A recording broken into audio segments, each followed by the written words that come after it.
Chris Disco Hayes, how are you doing?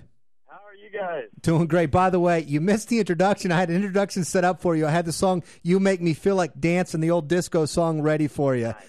So, you know what? We're going to send you the podcast after we're done. You can play it for your wife, for your nephew. And real quick, I just want to set you up real quick because your wife is in a really interesting contest right now at islandreefjob.com.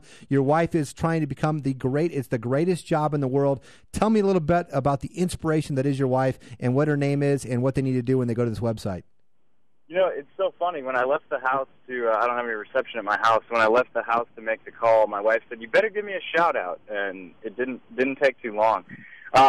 She is applying for a job that, as you said, is referred to as the best job in the world. And the job is to take care of a pool and check the mail at an island in Australia near the Great Barrier Reef. And you go down there for 6 months, and they give you $100,000 U.S.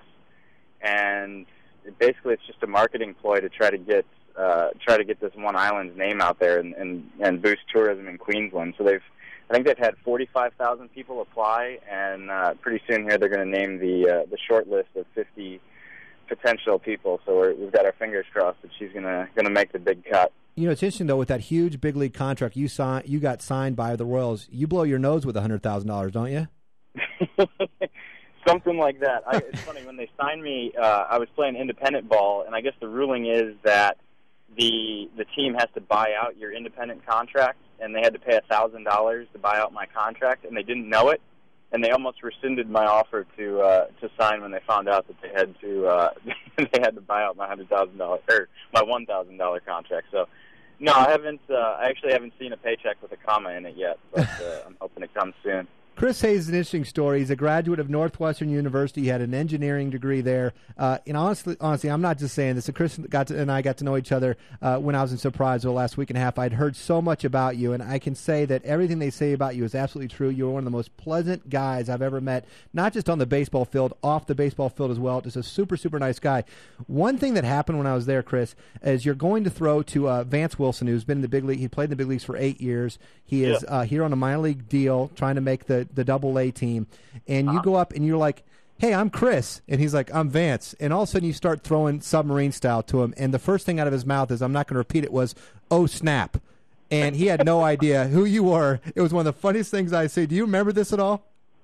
I do. I remember it vividly. I always feel for the catchers because, as we talked about in our interview the other day, I actually was a catcher in college. So I always feel for the guys because during spring training, I mean, really, catching is not the way to go. They just catch bullpen after bullpen after bullpen. So I'd never met the guy, and, as you said, he's an 8-year big league veteran. So I knew who he was, but just wanted to introduce myself and, basically be able to say thanks for taking the time to catch me. So I introduced myself, and I always tell the catchers, hey, I kind of throw weird, just give them a heads up ahead of time. And for whatever reason, I don't know if because I had introduced myself, I completely forgot, so it just slipped my mind. And I think for him, it just came out of nowhere. So he was pretty surprised and, almost took one off the shin. But you brought up the fact that you were a former catcher. You went to Northwestern. You walk on there. Both your parents went to school there.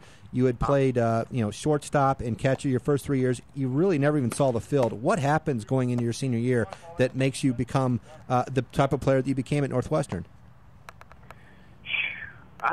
Luck, I guess. I don't know.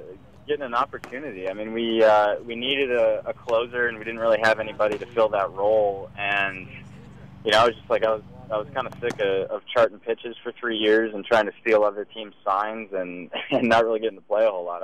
I wore a jacket most of my career, so I figured it was about time to take it off and try to get onto the field. So it was just more of trying to take advantage of an opportunity than anything. So thankfully it worked out pretty well.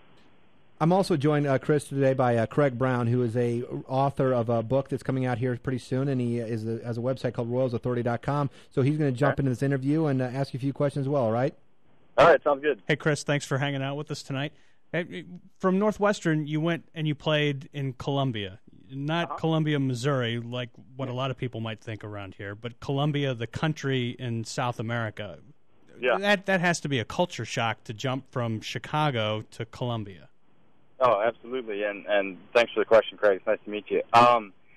Yeah, it really was nuts. It was, I mean, I thought about it long and hard. I had been playing independent ball, and it's actually funny that you mentioned Columbia, Missouri, because I believe one of the teams was in Columbia, Missouri. I forget the name of them, but anyway, I had just played in Columbia, Missouri, and my manager said, "Hey, how'd you like playing in Columbia?" And I said, "You know, it was good." He's like, "Well, would you want to play in the country?"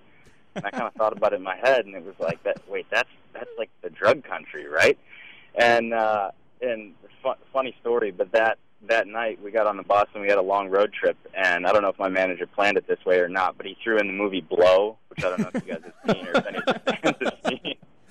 And he's like, "Hey, everybody, this is to try to convince Hayes to come down and experience it next winter." And I saw the movie, and it was eye-opening. And to be honest, the country was, I mean, it's a beautiful country. The people are, incredibly grateful for anything they have, because really it's shocking how poor and how little money the people get along with, and it really makes you appreciate what you have in the States, and how there's just things that you don't even think about that it really makes you appreciate it. So it was definitely something different, but it wasn't an easy decision to say yes, because I really did have to think about it, and people get kidnapped down there all the time and don't come back, and it was a tough decision, but one I'm really glad I made.